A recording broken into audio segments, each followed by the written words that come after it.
అందరికీ నమస్కారం అండి. Welcome to volunteer connection YouTube channel and Telegram channel. So ఈ వీడియోలో ఏంటంటే మనకైతే గ్రామ వార్డు వాలంటీర్ 4.1 వర్షన్ అయితే రిలీజ్ చేయడం జరిగింది. ఇందులో కుటుంబానికి యాడ్ మెంబర్ ఆప్షన్ అయితే తీసేయడం జరిగింది అండ్ అప్డేట్ ఈకేవైసీ చేస్తాం కదా సేవల అభ్యర్థనలు, అది కూడా తీసేయడం అయితే జరిగింది. అండ్ ఈ యాప్లోనే సేవల డెలివరీలో వైఎస్ఆర్ బీమా సర్వే ఆప్షన్ అయితే ఇవ్వడం జరిగింది. సో వైఎస్ఆర్ బీమా పథకం అంటే ఏంటి అనేది ఒక ఇమేజ్ రూపంలో అయితే ఇచ్చేస్తున్నాను. సో క్లారిటీగా చూడండి. ఈ పథకానికి అనర్హులు ఆదాయ పన్ను చెల్లించేవారు, ప్రభుత్వ ఉద్యోగులు, పీఎఫ్ అండ్ ఈపీఎఫ్ చెల్లించేవాళ్ళు, గృహిణులు, నిరుద్యోగులు, విద్యార్థులు, భిక్షాటన చేసేవాళ్ళు, మతి స్థిమితం లేని వారు కూడా అనర్హులే అన్నమాట. మరి ఈ పథకానికి అర్హతలు ఏంటి? 18 సంవత్సరాల నుంచి 75 సంవత్సరాల మధ్యలో ఉండాలి, బియ్యం కార్డు కలిగి ఉండాలన్నమాట. సో మాగాని అయితే 2.5 ఎకరాల లోపల అయితే ఉండాలి. సో చూసుకోండి ఎలిజిబిలిటీ క్రైటీరియా కూడా. సో ఇదైతే వాలంటీర్ ట్రైనింగ్ బ్రోచర్ అనమాట ఇది. సో ఎలాగా వాళ్ళ డీటెయిల్స్ తీసుకోవాలి, సో వాళ్ళకి రైస్ కార్డు ఉందా లేదా చెక్ చేయాలి, ఆధార్ కార్డు ఉందా లేదా చెక్ చేయాలి, బ్యాంక్ అకౌంట్ డీటెయిల్స్ చెక్ చేయాలి, డోర్ టు డోర్ స్టెప్ అయితే ఈ సర్వే అయితే చూసుకోవాలి. వాలంటీర్స్దే ఈ బాధ్యత. అండ్ ఇంకోటి ఏంటంటే వాళ్ళకి జన్ధన్ అకౌంట్స్ ఉన్నాయా లేదా కూడా చూసుకోవాలండి. సో యాప్ అనేది ఇన్స్టాల్ చేసుకొని అందులోనే చేయాలి. ఇది గ్రామ ward volunteer 4.1 APK.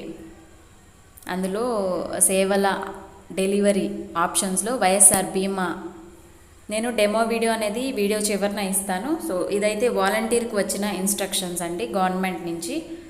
So first అయితే వాళ్ళ డీటెయిల్స్ కంపల్సరీగా చెక్ చేయాలి.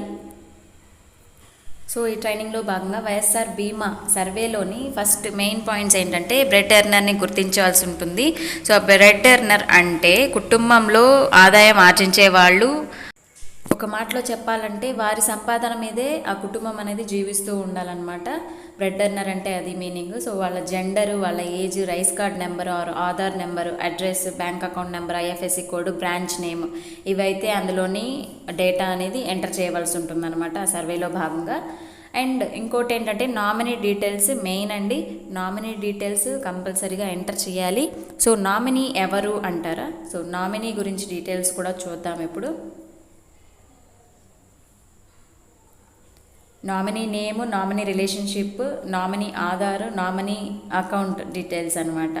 సో కంపల్సరీగా ఎవరైతే బెనిఫిషరీ ఉంటారో వాళ్ళ బయోమెట్రిక్ అథెంటికేషన్ అయితే తీసుకోవాల్సి ఉంటుంది. ఈ ప్రాసెస్ అనేది నేను లాస్ట్లో చూపించడం జరుగుతుందనమాట. సో ఫస్ట్ అయితే గవర్నమెంట్ నుంచి వచ్చిన రూల్స్ అనేది తెలుసుకుంటే బెస్ట్ అనమాట. అండ్ ఆ సర్వేలో భాగంగా ఏ డేటానైతే సబ్మిట్ చేస్తారో, ఎంటర్ చేసి సబ్మిట్ చేస్తారో అదంతా సేవ్ అవుతుందన్నమాట. సేవ్ అయిన తర్వాత బీమా పోర్టల్లోకి వెళ్తాయి. సో బీమా పోర్టల్లోకి అయితే ఈ డేటా అంతా వెళ్ళిపోతుందన్నమాట. సో కంపల్సరీగా జన్ధన్ అకౌంట్స్ ఉండాలి ప్రతి ఒక్కరికి, ప్రతి బ్రెడ్ ఎర్నర్కిను. అండ్ ఇది వాలంటీర్స్ గమనించి వాళ్ళకి జన్ధన్ అకౌంట్స్ ఓపెన్ చేసేలా చేయాలి. జన్ధన్ అకౌంట్ అంటే ఏం లేదండి, zero accounts. So Jan Dhan accounts ఉన్న వారికి మాత్రమే ఎలిజిబిలిటీ క్రైటీరియా ఇచ్చారనమాట. అండ్ ఈ ప్రీమియం చూసుకుంటే వాళ్ళ నామినీని బట్టి ఉంటుంది. సో ఈ పాలసీ అయితే గవర్నమెంట్ ఆఫ్ ఆంధ్రప్రదేశ్ అయితే రిలీజ్ చేయడం జరిగింది. సో నామినీ విషయాలన్నమాట ఇవి. అండ్ ఇన్ డీటెయిల్గా చూసుకుంటే బ్రెడ్ ఎర్నర్ అంటే ఏంటి? కుటుంబాన్ని పోషించే వ్యక్తి అని చెప్పాం కదా. సో ఎవరు కుటుంబాన్ని పోషిస్తారు? ఒక మేల్, ఫీమేల్ అనే కాదు. సో ఎవరైనా కుటుంబాన్ని పోషించే వాళ్ళు ప్రతి ఒక్కరు బ్రెడ్ ఎర్నర్స్ అవుతారు. కుటుంబంలోని భర్త చనిపోయి కొడుకు మీద ఆధారపడి ఉంటే ఆ కుటుంబం, కొడుకు అనేది బ్రెడ్ ఎర్నర్గా ఉంటారండి. అండ్ భార్య కానీ పిల్లలు కానీ ఉంటే వాళ్ళు కూడా అవుతారు. అండ్ ఇంకోటి ఏంటంటే భర్త చనిపోయి మహిళ ఉంటుంది, ఒక్క మహిళ మాత్రమే ఉంటుంది పిల్లలు లేకుండా. సో ఆ మహిళ అనేది బ్రెడ్ ఎర్నర్ అవుతుంది. అండ్ పిల్లలు ఉంటే పిల్లలు, లేకపోతే వాళ్ళ అత్తగారు ఉంటే వాళ్ళ అత్తగారు, వాళ్ళనేది నామినీస్ అవుతారనమాట. అండ్ భర్త వికలాంగుడైతే భార్య సంపాదిస్తూ ఉంటే ఆ కుటుంబంలో కూడాను భార్య బ్రెడ్ ఎర్నర్ అవుతుంది. సో ఇక్కడ అర్థం పాయింట్ ఏంటంటే, సో ఎవరైతే సంపాదిస్తూ ఉంటారో ఆ ఫ్యామిలీని, ఏదర్ మేల్ ఆర్ ఫీమేల్ అనమాట, ఆడవాళ్ళు కావచ్చు మగవాళ్ళు కావచ్చు, ఆ ఫ్యామిలీని పోషిస్తూ ఉండాలి, వాళ్ళనే బ్రెడ్ ఎర్నర్స్ అంటారనమాట. సో పిల్లలు కానీ లేదా భర్త కానీ నామినీగా ఉంటారు భర్త వికలాంగుడైతే. అండ్ ఉమ్మడి కుటుంబంలోని 2 లేదా 3 కూడా సంపాదన పరులు ఉంటారు కదా. సో వారిలో ఎవరిని బ్రెడ్ ఎర్నర్గా చూస్ చేసుకోవాలనేది ఆ కుటుంబ ఇష్టపూర్వకంగా వదిలేసేయాలన్నమాట. నామినీ కూడా వాళ్ళ ఇష్టంగానే వాళ్ళు నిర్ణయించుకోవాలి. అండ్ ఒక్క మహిళ కానీ లేదా ఒక్కడే పురుషుడు కానీ ఉంటే వాళ్ళే బ్రెడ్ ఎర్నర్గా ఉంటారు. అండ్ వీరికి నామినీగా ఎవరిని పెట్టాలి అనేది ఇంకా చర్చిస్తూ ఉన్నారనమాట.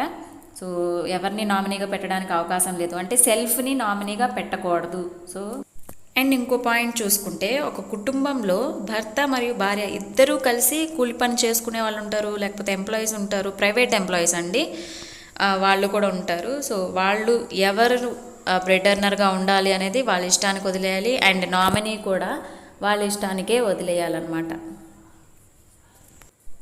సో ఇది వాలంటీర్స్ జాగ్రత్తగా అర్థం చేసుకొని ఎవరు ఎలిజిబుల్ కాదు అనడానికి మాత్రమే చెప్పడం జరుగుతుంది. అండ్ సిటిజన్స్ కూడా తెలుసుకోండి.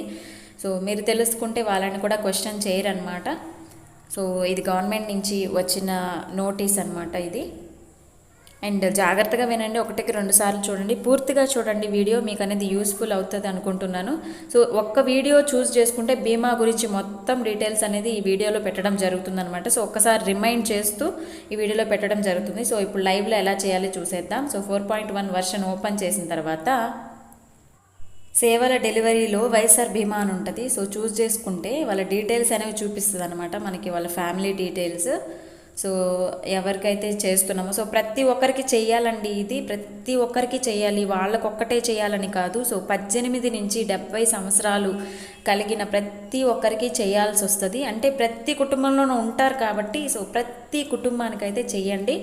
అండ్ కుటుంబ పెద్దను ఎంచుకోండి. జన్ధన్ ఖాతా ఉందా లేదంటే 0 అకౌంట్ అండి, ఉందంటే ఉంది, లేదంటే లేదని పెట్టండి.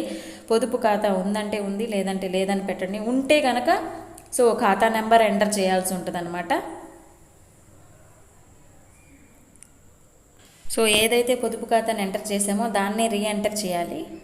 సో పొదుపుకి బ్యాంక్ అకౌంట్ నెంబర్ ఉంటుంది కదా, అదండి దానికి లింక్ అయి ఉండేదని అర్థం అనమాట. పొదుపు ఐఎఫ్ఎస్సి కోడ్ అంటే దానికి సంబంధించిన బ్యాంక్, ఆ పొదుపులో ఉన్నటువంటి ఆ బ్యాంకు మరియు వాటి ఐఎఫ్ఎస్సి కోడ్ వివరాలు అనమాట. సో మొబైల్ నెంబర్ అనేది ఎంటర్ చేసుకోవాల్సి ఉంటుంది. సో వాళ్ళ వర్కింగ్ మొబైల్ నెంబరు తప్పు అయితే ఇవ్వద్దండి. సో ఇది ఫ్యూచర్ యూస్కి చాలా యూస్ఫుల్గా ఉంటుంది అనమాట.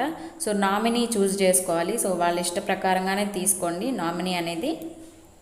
అండ్ నామినీ డీటెయిల్స్ కూడా ముందు చూసాం కదా, సో జాగ్రత్తగా చూసుకోండి. కుటుంబ పెద్దతో సంబంధం అయితే ఎంచుకోండి. కులం చూస్ చేసుకోండి. నామినీకి పొదుపు జన్ధన్ ఈ రెండిట్లో ఏది ఉన్నా సరే, ఉంది అంటే ఉందని పెట్టండి, నామినీ ఖాతా నెంబర్ పెట్టండి. సో అంటే ఆ నామినీకి పొదుపులో అకౌంట్ ఉందా లేదా అనేది ఆ డీటెయిల్స్ అనేవి ఎంటర్ చేయాల్సి వస్తుంది అనమాట ఇక్కడ. సో ఆ డీటెయిల్స్ ఇచ్చేసి మళ్ళీ re-enter nominee bank account number. Bank account అంటే పొదుపు లేకపోతే జన్ధన్ అకౌంట్, ఈ రెండిట్లో ఏదైనా కానీ ఉండొచ్చు అనమాట. అండ్ నామినీ యొక్క ఐఎఫ్ఎస్సి కోడ్ అంటే పొదుపుది నామినీ ఐఎఫ్ఎస్సి కోడ్ అనమాట. సో క్లియర్గా అర్థమైంది అనుకుంటున్నాను నేను. అండ్ ఫైనల్ స్టెప్ ఏంటంటే సబ్మిట్ చేయాలండి. సబ్మిట్ చేస్తే సబ్మిట్ అవుతుంది డేటా అనేది. సో ఇదే ప్రాసెస్. అండ్ ఇంకోటి ఏంటంటే ఫర్దర్ ప్రాసెస్లో ఆ బ్రెడ్ ఎర్నర్ది బయోమెట్రిక్ తీసుకోవాల్సి ఉంటుంది. సో ఇది జస్ట్ సర్వే మాత్రమే అనమాట. సో దీనికి లాస్ట్ డేట్ ఏంటంటే, సో చూడండి వెబ్సైట్లోనే పెట్టేశారు, మనకి గ్రామ వార్డు సచివాలయం వెబ్సైట్లోనే. సో 13వ తేదీ సర్వే లాస్ట్ డేట్. సో ఇంకా యాప్ అనేది అప్డేట్ అవుతుండడం వల్ల చాలామందికి డేటా అనేది చూపించట్లేదు. సో నో ప్రాబ్లం, అప్డేట్ అవుతుంది. సో ఇబ్బంది అయితే ఏం లేదు. సో మరిన్ని లేటెస్ట్ అప్డేట్స్ కోసం stay tune to volunteer connection YouTube channel. Please like, share, comment and subscribe.